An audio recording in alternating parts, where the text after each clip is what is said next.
Super Smash Bros Brawl. Now those were the days. This here was my introduction to the franchise, and man, I can't even begin to tell you the number of hours and hours and hours that I put into this game as a kid. It's been years since I've properly touched this game, and although I do own it, it's not really a game that I ever boot up and play that often anymore. If I'm gonna play Smash Bros, I'll end up playing Ultimate the majority of the time. Though even with that said, Brawl is still to this day my favourite Smash Bros game, trippin' be damned.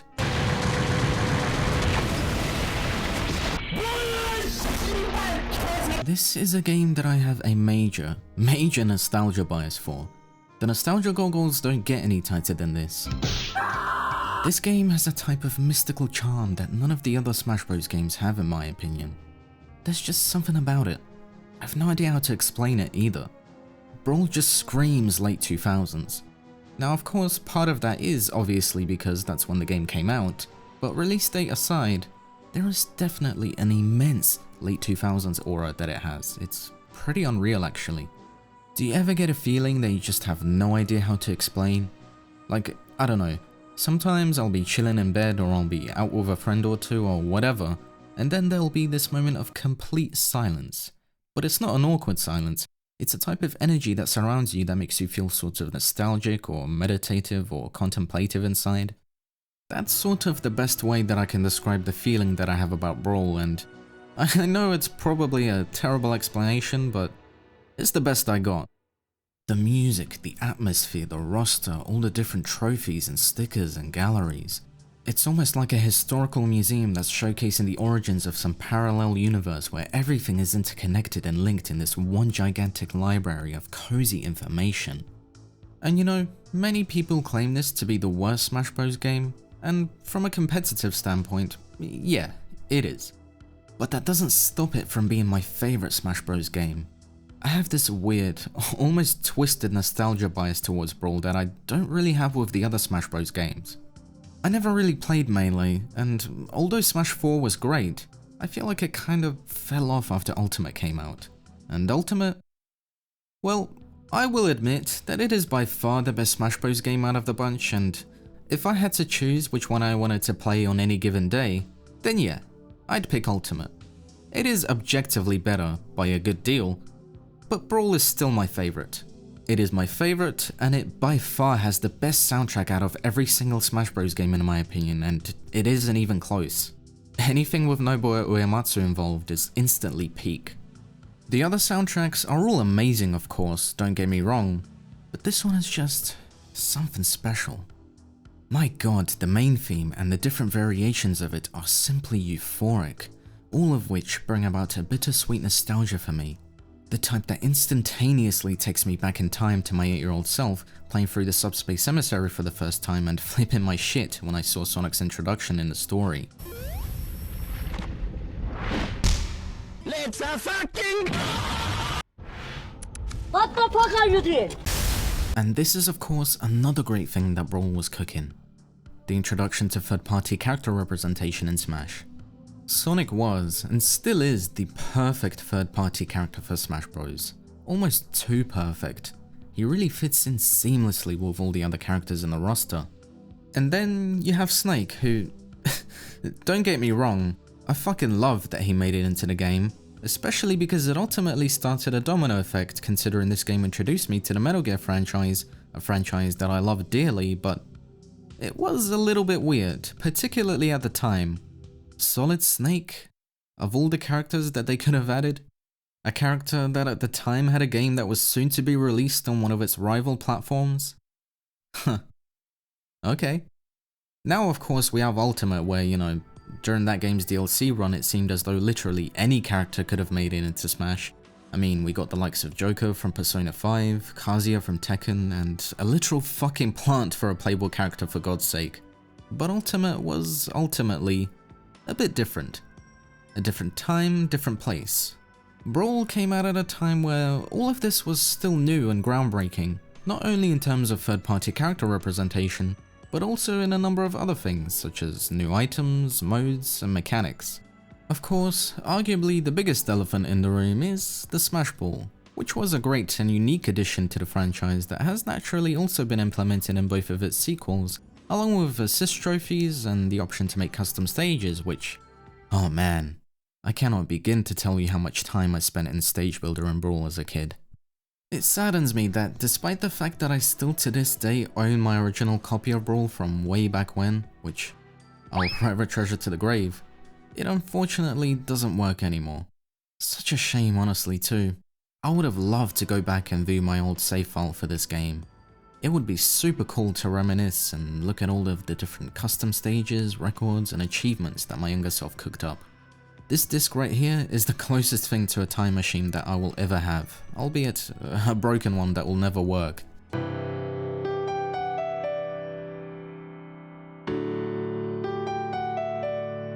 Moving away from that sidetrack though, there were also various other things that were introduced in Brawl that were either cut entirely in Ultimate and or Smash 4, or that weren't implemented as well as they were in Brawl.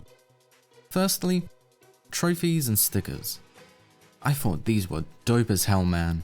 They were super fun to collect and really enhanced the whole museum aspect of Smash. I love looking through the trophy gallery and sticker album and reading all the little descriptions and just admiring all of the art and history that Brawl is excellent at showcasing. And while Smash 4 did also have trophies, Ultimate unfortunately got rid of them. And, well, I mean, it has spirits, but it's just not the same, man.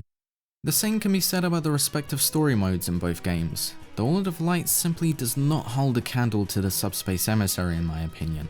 It is like night and day. Of course this also applies to Smash 4, which, oh, wait, hold on.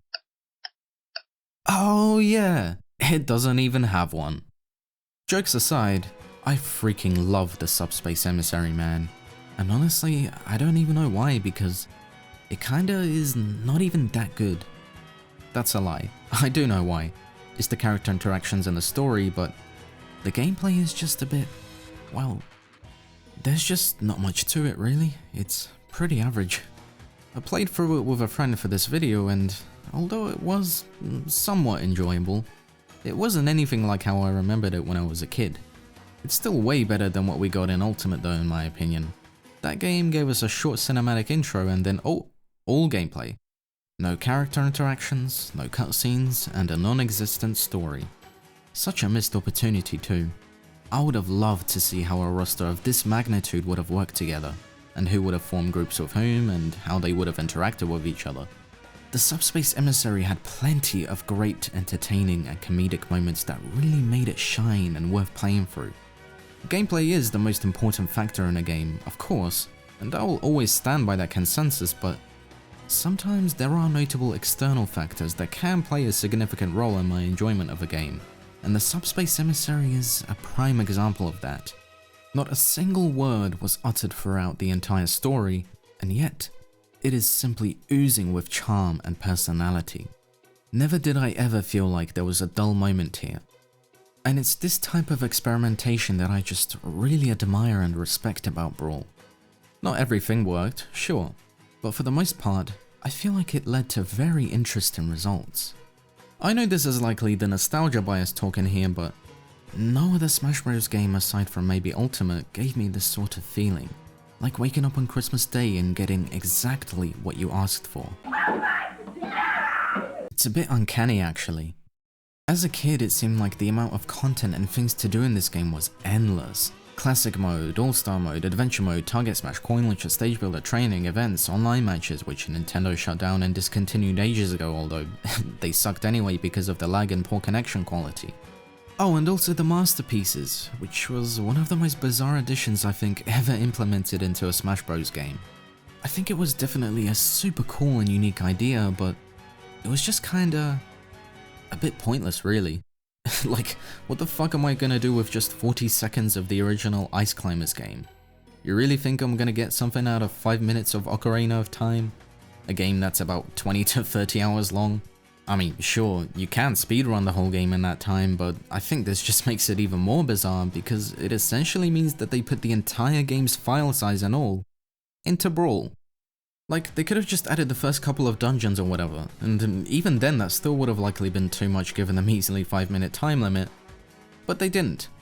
They took the whole game and shoved it into another game. Wow! Which probably means that the same is true for all the other masterpieces, although, to be fair, the file sizes for all of these games were already pretty much specks of dust by this point anyway, so it didn't really matter.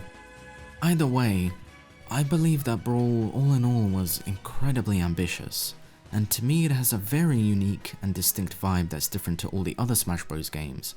A vibe so unique that it almost doesn't seem like a Smash Bros game at times, and I mean that in the nicest possible way.